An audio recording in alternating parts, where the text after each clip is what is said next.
Well, thank you very much, Francois. Thank you very much, Lou. You come from all over Latin America, and I'd like to ask you, how many of you have been told that your energy development and your manufacturing should be sustainable? How many of you have been told that energy should be sustainable, that your countries should be aiming for net zero emissions? Well, in the United States, we are constantly told that energy has to be sustainable and that we should be aiming for net zero emissions in 2050. Let me see.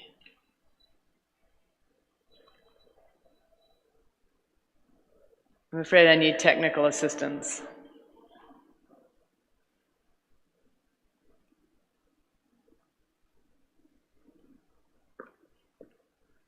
Yeah, okay, all right, yeah, here we go.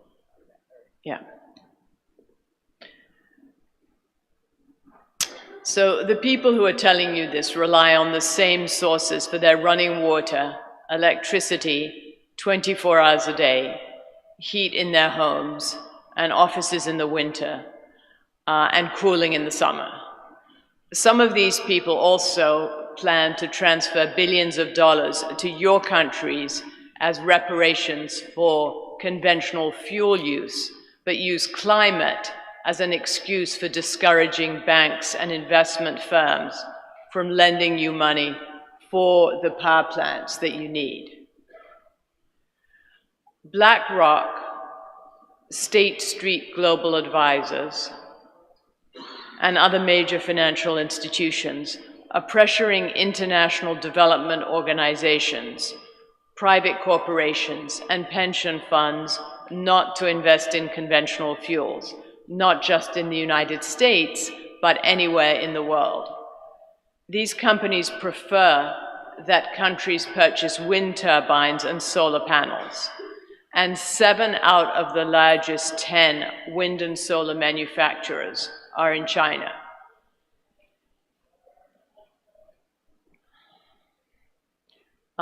This approach, known as environmental social governance, or ESG, weakens the United States and other countries, such as yourselves, that produce and use these fuels.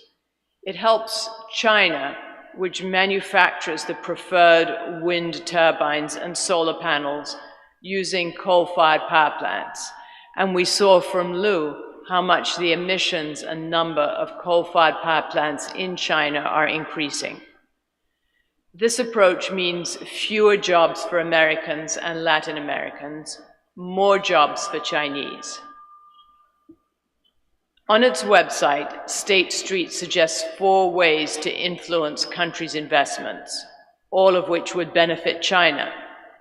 First, require countries to adopt regulations to reduce carbon emissions.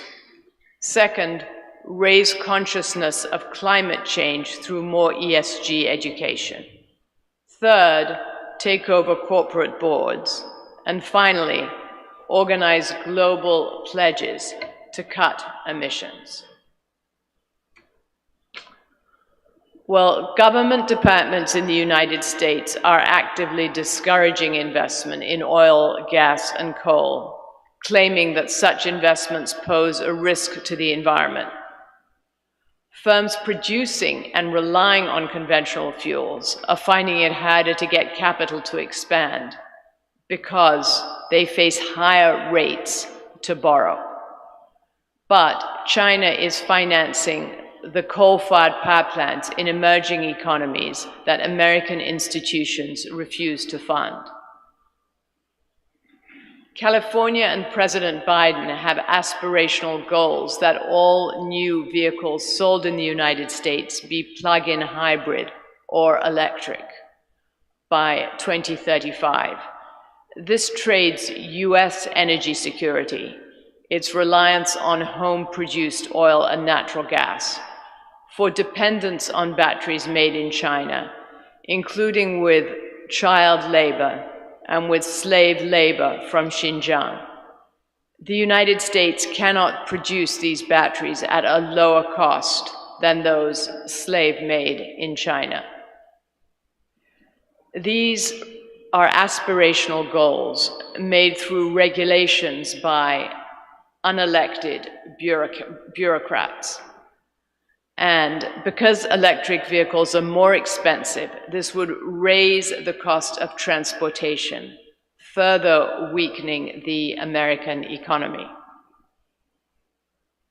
Some might justify transferring power to China on the grounds that the world's climate will benefit from lower emissions from global decarbonization.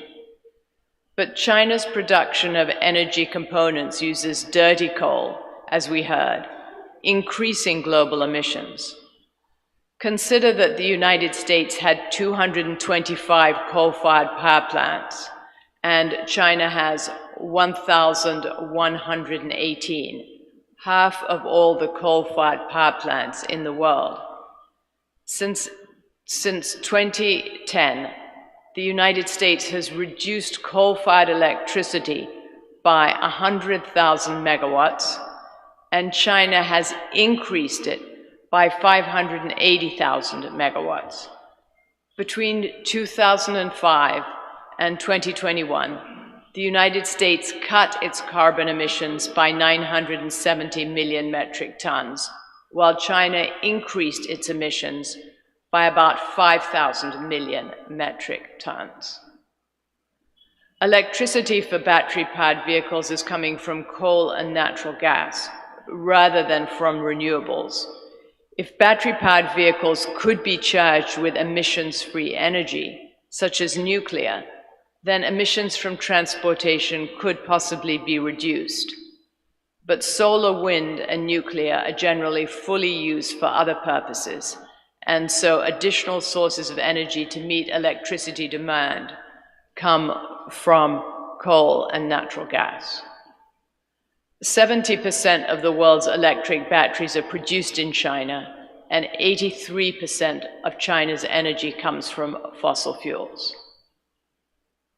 Well, those concerned about greenhouse gas emissions somehow don't worry about the effect on the environment of mining for battery components, including cobalt mining in the Democratic Republic of Congo and lithium mining in Chile and Argentina.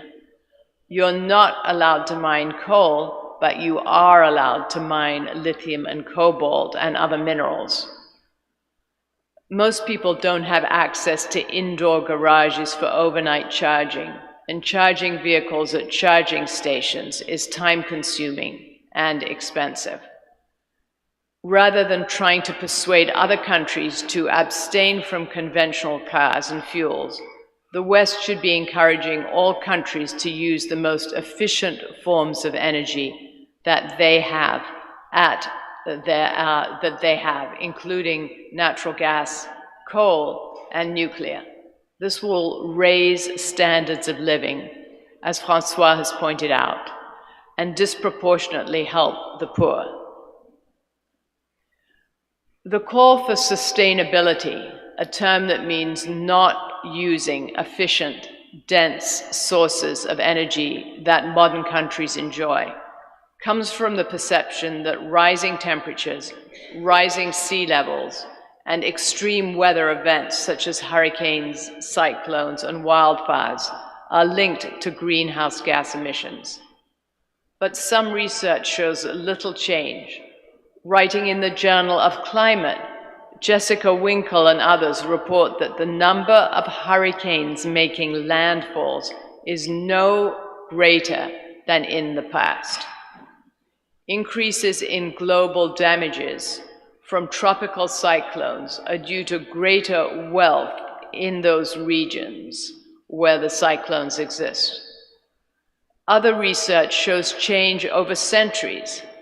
Sea levels have been rising about an inch every decade since 1807, according to the UK National Oceanography Centre researcher, Svetla Ivretava, and others.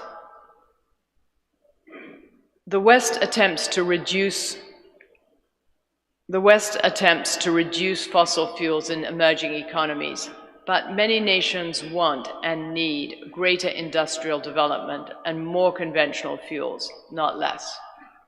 Despite the billions of dollars spent by international aid organizations, many people lack modern energy, electricity, and running water. 1/3 of the Earth's population needs dense energy to bring people up to Western standards. Indoor cooking using waste, wood, and dung might not cause greenhouse gases, but the fuels cause environmental degradation. Open fires are household dangers, and indoor and outdoor air pollution kills several million a year, according to the World Health Organization. Replacing these with natural gas, propane, or electric stoves would be life-enhancing. Industrialization delivers jobs and products that uplift people, but it requires power that renewables simply cannot supply. Mining supplies the raw material for modern products, from mobile phones to electric cars, and mines and factories are vital for modern life, but they also require power. Advances in economies and living standards over the past 2 centuries have been achieved through use of more energy, not less.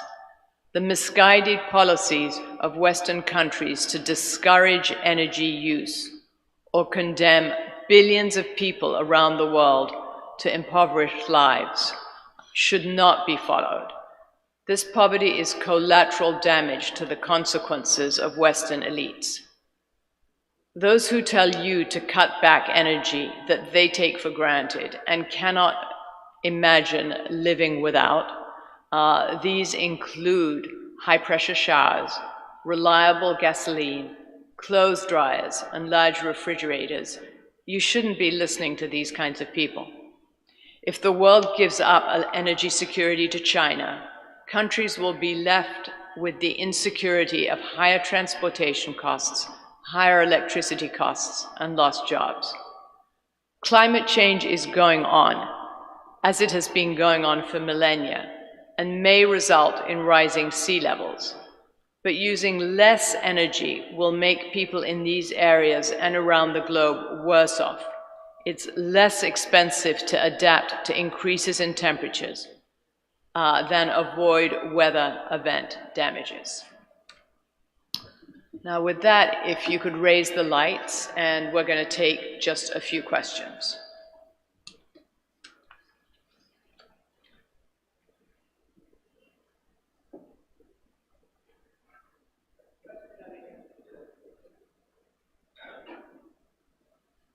My name is John Strand. I come from Denmark, a country which is well known. 0.5% of all the windmills in the world is produced by Danish companies. We consider this as a very green country. And I don't disagree with you, but my question is, and I have a lot of friends within the renewable industry building windmill parks in the US, Copenhagen Infrastructure Partner, small company, the largest investor in green energy. And friends which invest in build solar parks. My question is, what is the best way of handling this energy policy? Through politicians who dictate we have to go down the green path, or create a framework where all kind of energy can compete about who can deliver the best energy to the best price to the market.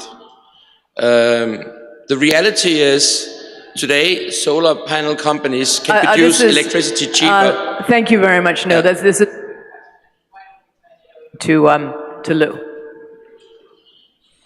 So actually, as I said, we've had massive subsidies for wind, solar, and biofuels the last 20 years. Subsidies is over that industry now. Yes, of course. But the question is, what part of the problem is this levelized cost of energy. I don't want to get too deep. So we know that if you take a solar panel, its cost could be quite low, but it's intermittent power. When the sun goes down, That solar power is no longer available. And our experience in California and Texas, by the way, is that the systems cost escalate. In fact, we have all the data from Japan, from Tokyo Electric Power, which shows that they have massive cost problems once their intermittent power gets above 30–35%. So a suggestion I've had is, okay, you want to sell solar power into the grid? Bid firm power. It's a different product. Intermittent power is a different product.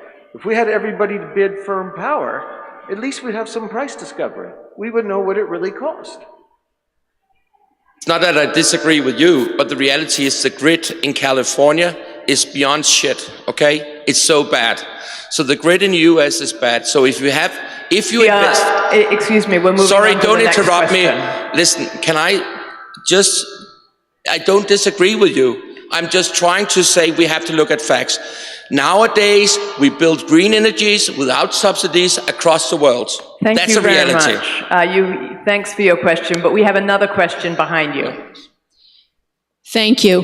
I'd like to ask you, what is your idea how we can solve the energy poverty, for instance, in the developing world, specifically Africa, but in also parts of Asia and South America? How can we, but especially Africa, solve the energy poverty? What is it going to take to have the developing world allow them to have the benefits of fossil fuels, which allow for human flourishing? Thank you. I think this is a question for Francois. Thank you. Well, firstly, we need to establish that anything can be financed.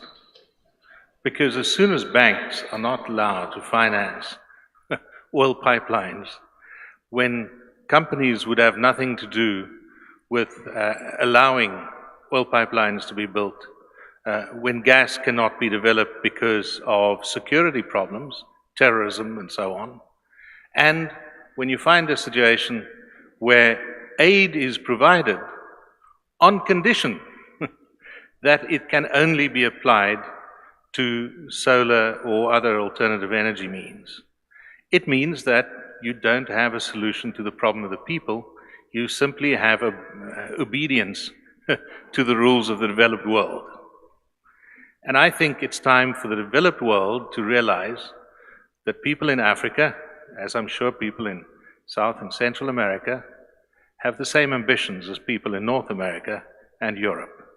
They want their children to go to schools that are properly powered.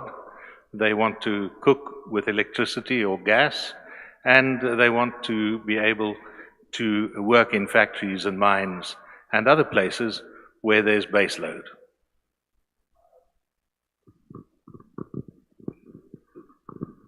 Do we have any next question? Do we have another question? If we don't, then you can ask your second question. The gentleman from Denmark. Did you have another question? I just want to make it very clear, I don't disagree with you, but I think we have to look at facts. I don't want to discuss about the climate change, the result of energy and CO2 and all that, forget that. I look at cost for energy. What does it cost to run a company? What does it cost for consumer to get energy? We have a problem in Europe, some European countries, because of dependency of Russian gas. That's a problem. That's one type of problems.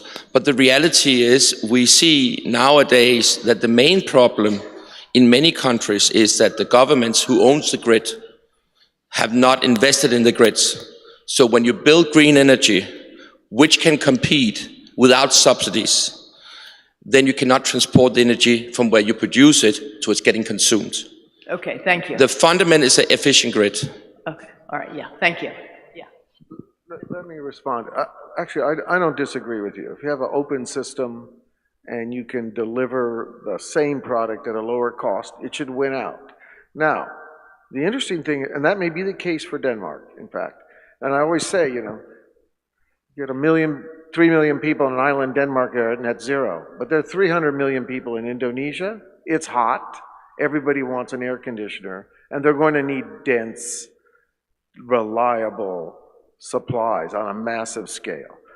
Now, the interesting thing about your comment is it doesn't really apply in a lot of parts of the world. For example, the highest power rates in the United States are in 2 states, California and New York.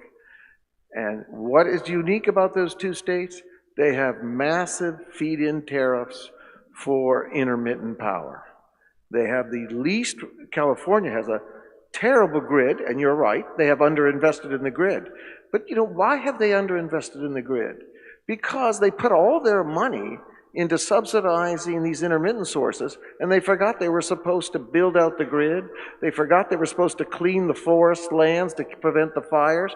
They are unable to save water when it's plentiful. And so what happened is the government just kind of lost its mind and began to focus on all the traditional things that they avoided working on all the traditional aspects of government, and they went sort of crazy on a fixed target goal instead of thinking, okay, let's treat this as a systems problem. Let's try to, move along the gradient. So yeah, it's a huge problem, and a lot of this is incompetency in government.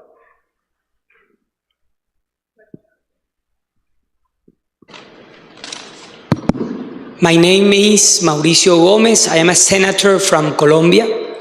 Our president, Gustavo Petro, is talking about a transition for new energies in 1 month. He wants to make that transition in 1 month, in 2 months, in 3 months.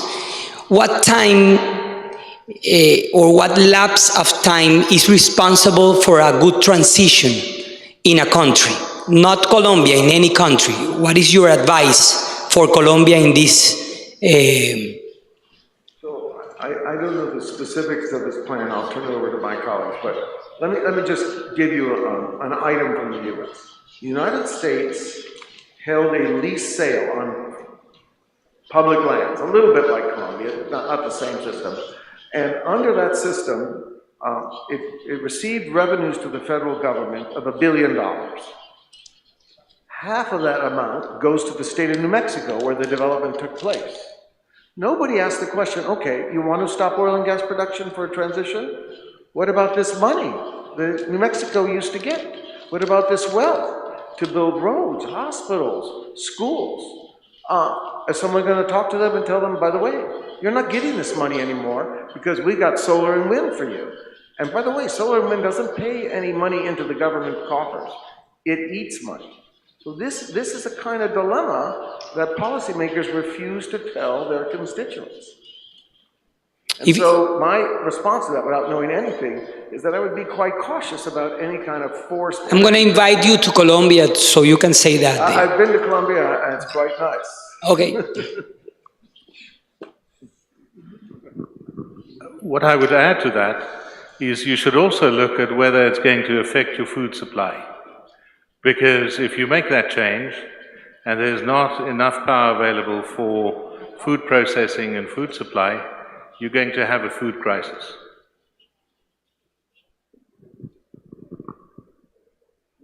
Do we have another question? Any more questions over here? Yes.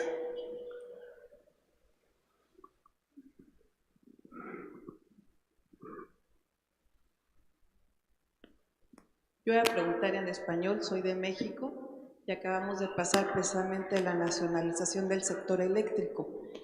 En ese debate se cuestionaron muchas cosas, pero me llama mucho la atención lo que decía de Sudáfrica, de las energías intermitentes, y las energías intermitentes en Sudáfrica hay muchísimo sol, demasiado sol, en algunos lados la energía hidráulica, en otros energía nuclear, y la energía nuclear es la más limpia que tenemos en el planeta, pero tiene muchos riesgos.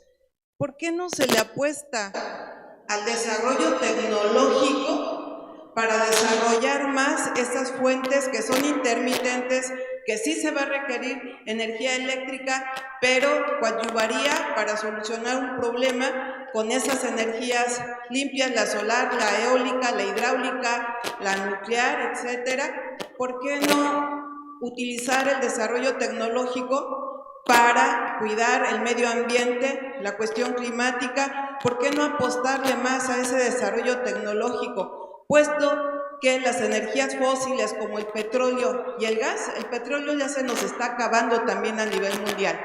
Y tenemos que poner la vista más en ese desarrollo tecnológico para la creación de nuevas energías. Es cuanto. Gracias. Gracias. Well, I understand your concern. I was rather annoyed because in South Africa we're the only African country with nuclear power generation.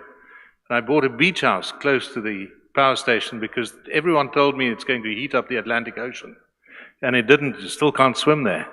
So I'm just making a joke to lighten the moment. But I'm saying, of course we should encourage everything. What we shouldn't do is discourage everything other than that which is subsidized for intermittent power. Because when you have mines and factories and you have your food supply at risk, you'll regret it. And South Africa, for instance, is discovering that. I have a question. Could you please explain to all of us how clean nuclear energy is and how non-dangerous? And could you also explain to us how we're never going to run out of oil and gas, how we have limitless supplies, and how in the first world we harvest it so cleanly, and maybe about some of the dangers of the construction of the parts of green energy and what it does to nature and to child slaves? So I'm going to let my colleague answer the nuclear question, but I must say that we do have a paper coming out in the next couple of weeks on shale, and you know, there's this view that the shale revolution is over in the U.S., the production is declining, and we kind of show in this paper that that's in fact not the case. It's quite robust. You could, and even though you have deteriorating kind of reserves, the technology keeps advancing. So we're not gonna, you know, there's an old joke, right?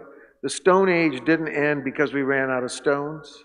Well, guess what? The oil age is not gonna end because we run out of oil. Something better will come along. The problem is we don't really have something better just yet. Well, I am no nuclear expert. All I know is that there is new development, there is new innovation, and things like pebble bed reactors and so on can become a reality and will make it easier for especially huge countries with rural populations to provide power in a very clean and effective way. So I'm just encouraging all of you to say, let's not think we should exclude anything. Let's rather be inclusive and use everything at our disposal to make sure we can provide access to energy for all people, including poor people. Yeah, we've had nuclear submarines for decades without any accident. We've had very few accidents on nuclear power plants. France generates 70% of its electricity through nuclear power and has had no accidents. What's interesting is that people who are in favor of emissions-free energy, such as solar and wind, are against nuclear, which is a dense energy that can provide power. There have been small nuclear modular reactors that have been developed that can be taken to different communities that do not have power, such as villages in Africa, and then just taken out when they are spent and then new ones put in. So nuclear power has tremendous emissions-free possibilities, and it's very puzzling to me that people who are in favor of lower emissions and lower greenhouse gases are not more proactive with nuclear power. Question? Do you have any more questions? Okay, well, I'd like to thank all of you for listening. Thanks for coming, and we are available during the breaks to answer any other questions that you should have. And I just want to leave you with the thought that we've seen what Russia can do in the war with Ukraine by cutting off natural gas to Europe. We don't want to be in the position where China cuts off supplies of batteries for electric cars or solar panels and wind turbines. We want to make sure that we have energy independence, multiple sources of low-cost energy to make everybody have the lifestyles they want. Thank you.